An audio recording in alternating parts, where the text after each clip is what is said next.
किरे को चललु जाउची चाकरी खोजिया पई। अच्छा सेटा तो बुझिली किंतु ए आटाजी को नै जाउछु ए आटाजी रे डॉक्यूमेंट आउ मो सर्टिफिकेट आउ कुछ इंपोर्टेंट कागज पत्र अछि। हे कोन कहलु तोर डॉक्यूमेंट सर्टिफिकेट आ तोर इंपोर्टेंट कागज पत्र ए तो तोर एमदी की डॉक्यूमेंट की एमदी कागज पत्र अछि कि से आटाजी रे एथिरे दशम श्रेणी रो रिजल्ट अछि आ पैन कार्ड वोटर कार्ड आधार कार्ड आ राशन कार्ड को काई छाड़लु आ राशन कार्ड को नै गलुनी।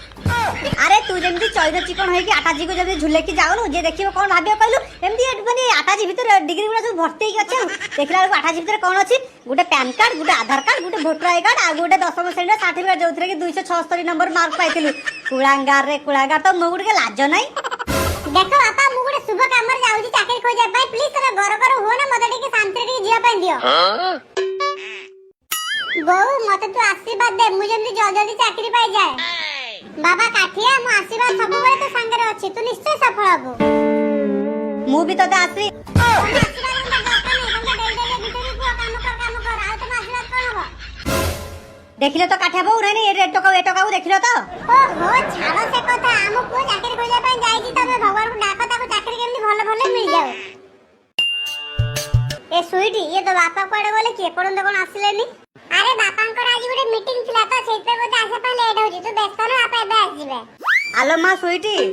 आलो मां से हमर इलेक्ट्रिक बिल ता पेमेंट कर देइछु। हां बापा पेमेंट कर देइछि। आलो मां बिल केते हितला एथर बापा बिल बेसी नथिला मात्र 30000 टका बिल हितला।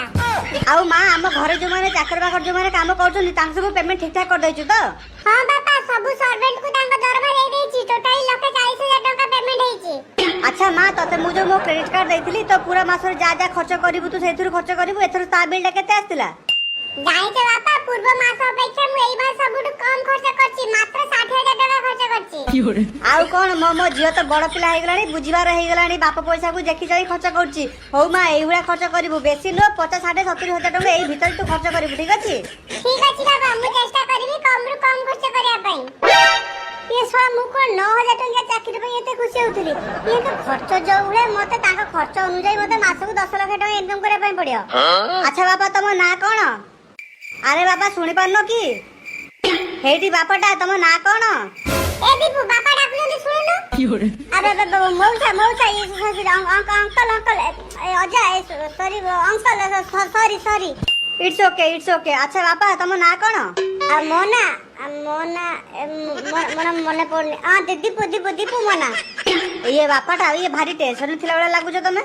ना से किछि न अंकल। अच्छा बापा ये स्वीटी कहउथले तमे कोन चाकरी पाइछ ये मासो दरमा केते मो दरमा माने मु सकाळे 10टा रे जीबी ऑफिस को आ संध्या माने 6टा रे आसीबी ए 8-9 घंटा काम भल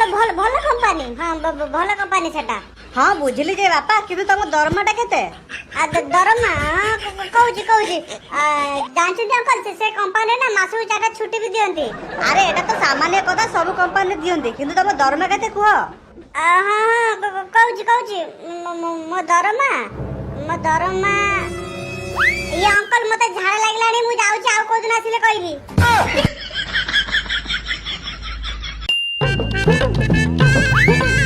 हेलो सर हाय किंतु मु आपन चिनि पालेनी आपन किए सर आपन कंपनी में वैकेंसी अछि सुनली सेते मु इंटरव्यू द पय आस्तेले। अच्छा आसंतु बसंतु सो मिस्टर को लैंग्वेज रे आपन कंफर्टेबल हेबे माने मु आपन सहित को लैंग्वेज कथा बर्ता हेले आपन ठीक ठाक कहि परिबे हिंदी इंग्लिश ओडिया को लैंग्वेज एबे मु जदी आसते जदी ओडिया रे कथा बे ताले मो इंप्रेशन ता कमी जबे जाउ जे आसते इंग्लिश टू इंग्लिश कथा बे ताले कि मोर इंप्रेशन ता बढ़िबो आ मोर दीपू ठार भी अधिक सैलरी एठी मिलिबो। कोन हला mister everything is all right yeah sir yeah I want talk to you English to English. Wow that's great I think you know English very well. हैं yeah okay tell me what's your name my name is Kathia my name is Kathia। Okay mister Kathia let's tell me about yourself myself माने मु मो विषय कहबी तो। Yes mister Kathia about you you know about me Kathia it is my name nothing big more about me जोटा कि मु तुमको कहबी but I am very talented person you give me any job to work I am very well do this काम I am very talented guy I am. আচ্ছা আচ্ছা mister Kathia আমি ওড়িয়াରେ কথা হবা কি কারণ তম ইংলিশ শুনি সারলা পরে মতে লাগুছি যে তুমি মোঠারু বেশি ইংলিশ জানিছ মানে মো ইংলিশটা ভুলি যাচ্ছি কোন কইবি Sir, my English is spoken English. I am American English telling. I don't know Odia more. Basic no Odia koi janini. But I can adjust with you in Odia.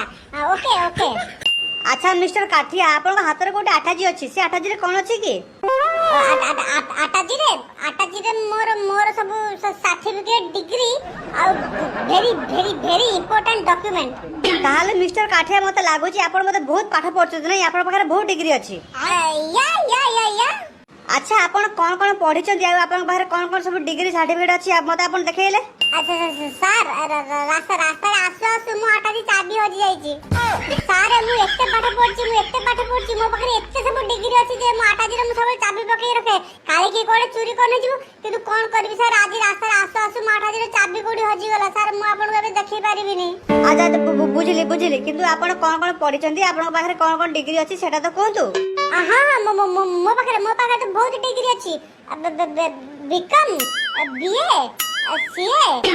BD ITUS ABCD QRST YOP GTC mister Kathia থাও ଆଉ କହିବା ଦରକାର ନାହିଁ କାରଣ ତମ କଥା ମୋ ମୁଣ୍ଡରେ କିଛି ବି ପଶୁନି ଗୋଟେ କାନ ପଶିକି ଆଉ ଗୋଟେ କାନ ବାହାରି ଯାଉଛି so mister Kathia don't worry you are selected କାଲିଠୁ ତମେ ଜବ୍ କୁ ଆସିପାର ମାସକୁ ତମ ଦରମା ହଉଛି 12,000 ଟଙ୍କା স্যার কোন কইলে মু সিলেক্ট হই যাইছি আপন সত কইতে মু সিলেক্ট হই যাইছি মাসକୁ মোর 12,000 টাকা দরমা স্যার আপনাকে বহুত ধন্যবাদ আরে মিস্টার কাঠিয়া তম কাম কোন শুনিকি গলনি যে আরে কালিঠু আসিকি তুমি অফিসে ঝাড়ু ওড়াওড়ি করিব সেই কাম তোমার মাসକୁ 12,000 টাকা দরমা কিরে সাঙ্গ আরে ঠিক আছে বচ্চু নাই রে কিছু নাই এমনি বসতিলি আউ আরে আজ সন্ধ্যা বেলা সুইটি ঘরକୁ ଯିବାର ଥିଲା ତୋର ତା ବାପାଙ୍କ ସହିତ কোন ତୁ କଥା ଉଠା ହେଇଥାଉ ତୁ ଯାଇନୁ କି ତୁ ହଁ ତ ଯାଇକି ଆସarଛି কিরে কোন ହେଲା সেটি ଏ ବାହାଘର କଥା ପୁରା ফাইনাল ହେଇଗଲାଟି এই ବାହାଘର କଥା কোন হবো এই ତାଙ୍କର কথা শুনিକି ତ ମୋ ମୁଣ୍ଡ ଏମିତି ଜୋରସେ ବୁଲେଇଲା ମୁଁ ଛାଡି ସେଠି ପଳେଇ ଆସିଛି ଆଉ কোন কହୁଛି ମାନେ ସେମିତି কোন କଥା ହେଲେ ତ ମୁଣ୍ଡ ଫୁଣ୍ଡ ବୁଲେଇ ଦେଲା ଏମିତି ଆବେ କାଠିଆ ତତେ ମୁଁ কোন କହିବି ସୁଇଟିଙ୍କ ଘରକୁ ଇଲେକ୍ଟ୍ରିକ ବିଲ୍ ଆସେ 30,000 ଟଙ୍କା ମାସକୁ ଆଉ ତାଙ୍କ ଘରେ ଚାକର ବାକର ନାହାନ୍ତି ସେଇ ଚାକର ବାକରକୁ ସାଲାରୀ ଦିଆ ହୁଏ ମାସକୁ 1,40,000 ଟଙ୍କା ଆଉ ସୁଇଟି କଥା ଲୋ ବାବା ସେ ତ ମାସକୁ ତ 50,000 ଲକ୍ଷେ ଟଙ୍କା ଖଣ୍ଡେ ସେ ତା ପକେଟ ମନି ଖାଲି ଖର୍ଚ୍ଚ କରିଦିଏ ଆଉ ମୁଁ ସୁଇଟି 9,000 ଟଙ୍କା ଚାକିରି ପାଇକି ଏତେ ଉତୁରୁଥିଲି ଯେ ମୁଁ ଚାକିରି ପାଇ ଯାଇଛି ଏଥର ସୁଇଟି ବାପା ସହିତ କଥା ହେଇକି ସୁଇଟିକୁ ବାହା ହେଇଯିବି ଆରେ ତାଙ୍କୁ ମେଣ୍ଟେନ କରିବା ପାଇଁ ମାସକୁ ମିନିମମ୍ 10 ରୁ 12 ଲକ୍ଷ ଟଙ୍କା ଇନକମ୍ କରିବା ପାଇଁ ପଡିବ ହଉ ରେ ସାଙ୍ଗ ଛାଡ ସେ କଥା ଆରେ ସାଙ୍ଗ ତୁ ବି କଣ କୋଟ୍ ଫୋଟ୍ ପିନ୍ଧିଛୁ ହାତ କଣ ଆଟାଜି କୁଆଡେ ଯାଇଥିଲୁ କି ମୁଁ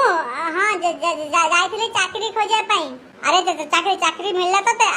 ସାଲେରୀ କେତେ ସାଲେରୀ ତୋଠାରୁ ବେଶୀ 12,000 ଟଙ୍କା ମାସକୁ କିନ୍ତୁ ସାଙ୍ଗ ତୋ କଥା ଶୁଣି ସାରିଲା ପରେ ମତେ ଲାଗୁଛି 12,000 ଟଙ୍କା କିଛି କାମକୁ ନୁହଁ ମାସକୁ ମିନିମମ୍ ଇଏ 1,00,000 ଟଙ୍କା ଇନକମ୍ ନ କଲେ ନା ଇଏ ମାମୁଁ କେହି ଝିଅ ଦେବେନି ହଁ ରେ ସାଙ୍ଗ ତୁ ଠିକ କହିଛୁ ଆଉ ସାଙ୍ଗମାନେ ଆପଣମାନଙ୍କ ମାସିକ ଦରମା କେତେ